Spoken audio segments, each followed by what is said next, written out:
So what's up guys? Good morning. So ito nga pala si Frankie ngayon. Yan. Meron siya ngayon top box dito. Nilagyan ko siya para kapag may gagala or may daming dala, so di na mahirapan. Bali ngayon pupunta tayo sa Kalamba para magpagawa ng custom na bracket. Kasi yung current bracket natin, malog. Hindi siya maganda. Ano lang to, yung mumurahin lang. Bali ito nga pala ay 57 liters. Kasya dito yung dalawang half face helmet. So guys, samahan nyo ako at tayo ay babiyahe papunta sa Kalamba. So ito guys, nailagay ko na sa Google Map yung pupuntahan natin. Bali 1 hour and 9 minutes yung biyahe. Ilang kilometers ba to? 28 kilometers. Yan. So samahan nyo ako guys. Let's go. In 200 meters, slide right onto Randia Street.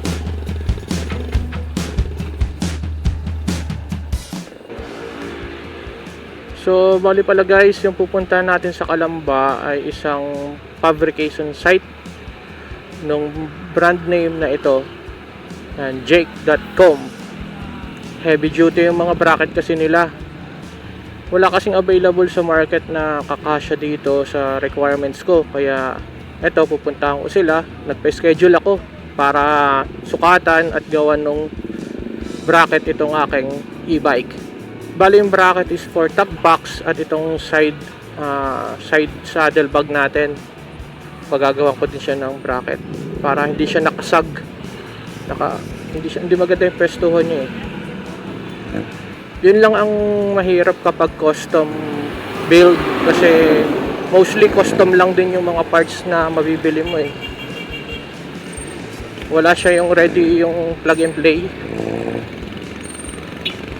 So ito ngayon ako sa San Pedro boundary, Muntinlupa and San Pedro.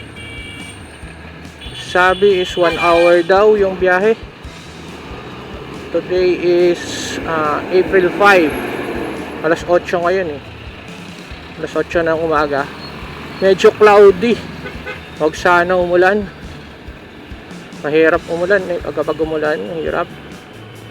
Although may dala naman tayong kapote. Always ako may dalang kapote.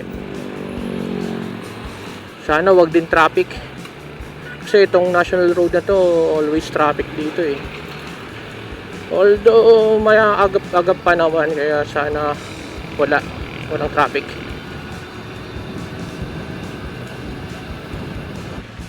So, nandito na tayo sa Santa Rosa. Ito yung SM eh. Tama, SM Santa Rosa. Nakalagay dito 17 kilometers pa. So, matagal pa to. Grabe. Pang-apat ni stoplight na to. Kasunod ulit to, may pang-5 pa. Tumatalbog-talbog yung ating top box sa likod eh. Kailangan talaga ng matibay na top box. Ano? I don't know kung makita nyo sa salamin.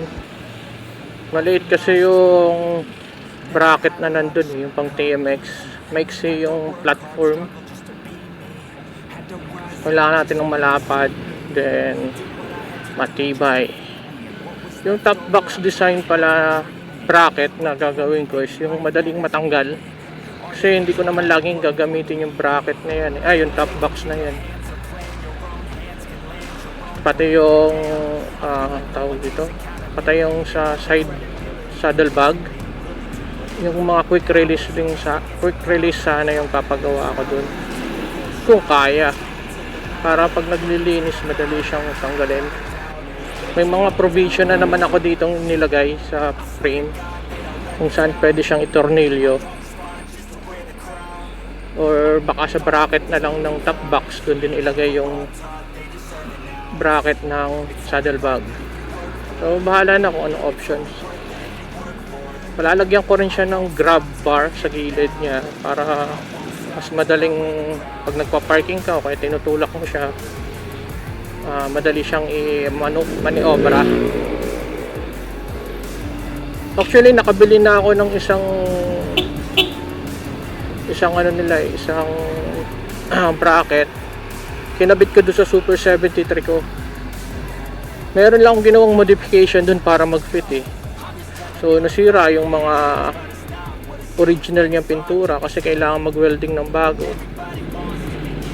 Matibay siya, ang ganda. Simple lang yung pagkakaano niya eh, less materials pero wala siyang play. Solid talaga yung pagkakalagay. Kaya ito, babalik ako sa kanila, papakustom ko na lang para saktong-sakto dito. Sunod pa yung gusto ko.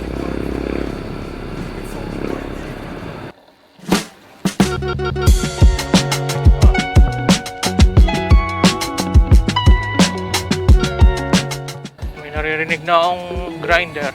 Mukhang dito Your na yan. destination is on the right. Ay. Ano naman ah? Oh?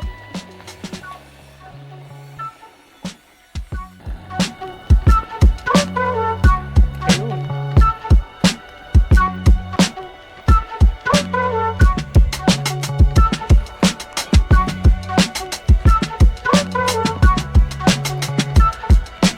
Ayun, dito na nga yun.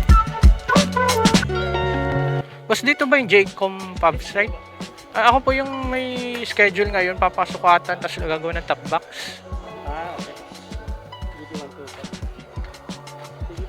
Papalagyan niyo po ng... Top box na ano, kasi ito maalog eh. Ay, okay. Maiksi itong ano niya, pang TMX kasi nilagay ko. Okay. Tapos yan. Oh, ay ito oh, hanggang dito lang siya oh. Yung hanggang dito sa masakop sana to. Oh, ito kasi pwede kong ilagay dito or dito. Tsaka ito ililipat ko rin.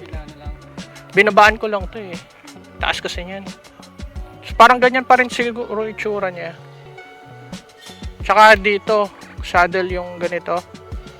Parang ganyan po. Oo, kasi bumabagsak, tumidikit dito eh. Tumutupi kasi ito eh. Dapat talaga medyo matigas talaga. Oo. Parang ulo nito. Sige ba, e-bike na sir. Oh, e-bike. So, ito na nga yun, guys.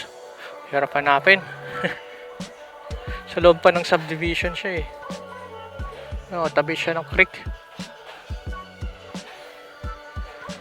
So, ayan. So, narinig nyo naman siguro yung discussion namin kanina. So, bali ito si Frankie. Yan. Aayusin ang mga bracket niya. Sana matapos ngayong araw. So, update ko na lang kayo. So, after ilang minutes na paghihintay, ito si Frankie, sinisimula ng sukatan. Bali, ito yung bracket na gamit ko ngayon. Mga mumurahin lang yan eh. Hindi siya ganun katibay. Tapos ito, sinusukatan na siya. Ang gagamitin ditong bracket ay ito. Isa siyang oval na bar. Hindi ko na napakita kung paano siya binend. Tapos ito yung kanyang magiging mounting point. Isa dun sa dati at dun sa kabitan ng signal lights. Ito na siya, ang itsura niya. Na-weld na yung unang mounting point, then binutasan sa gitna yung bar para dun sa second mounting point. At ito naman yung platform. So hindi ko na rin napakita kung paano pineld siya, pero ito siya, nililinis na. Bali, laser cut yung ginamit yun sa plate na yan, sa platform, para magawa yan. Actually, meron na siyang mga nakahanda dyan eh. Ready na. At ito na nga, naikabit na siya. Astig. At ang tibay niya oh, tinutulak-tulak ko dyan. Ayan yung naging kabitan niya. Dalawa. Kabilang side.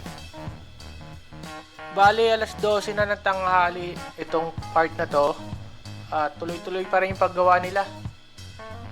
Ito, ang init na nga eh. Buti uminit na.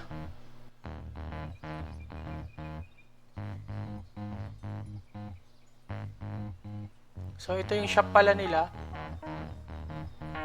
Ang dami nilang ginagawa rito. Nasa 47, 45 pala na brackets per day ang kanilang quota. So, sa part na to, sinisimula namang sukatan o gawan ng side panel bracket. Yan, yung para doon sa bag. Yan, sinasimulan na siya dyan. Sa mga oras na to ay natapos na yung pag-fabricate at yung pag-fitting. So, ipa-powder coat na siya. Makalipas ang 1 oras at ito naluto na. Tapos na yung powder coating at ikinakabit na yung mga brackets. Napakaganda. Ang texture niya yung parang liha. Matte black na parang liha. Parang ganun siya. Di ko alam ang tawag. Pero ganun siya. So, yun guys. Natapos din. Bale, yung nangyari dito is maghapon. Alas 9 ako dumating eh. Ngayon, alas 6 na ng gabi. Bali, 1 day build yung ginawa doon from scratch. Ginawa na ako ng bracket para sa top box. Tapos bracket sa side, yung sa saddle bag. So kung itatanong nyo kung magkano ginastos ko, ito yung magkano siya, ito. Ayan. Sulit naman yung presyo na yan pag nakita nyo yung pagkakagawa sa kanya. Pulido. Napaka-pulido. Then powder coated siya na mayroong texture na parang liha. So kung yung bike mo, motor mo or e-bike mo ay gusto mong palagyan ng ganitong bracket, so kontakin nyo lang yung kanilang Facebook page na ilalagay ko na lang dyan sa link sa baba.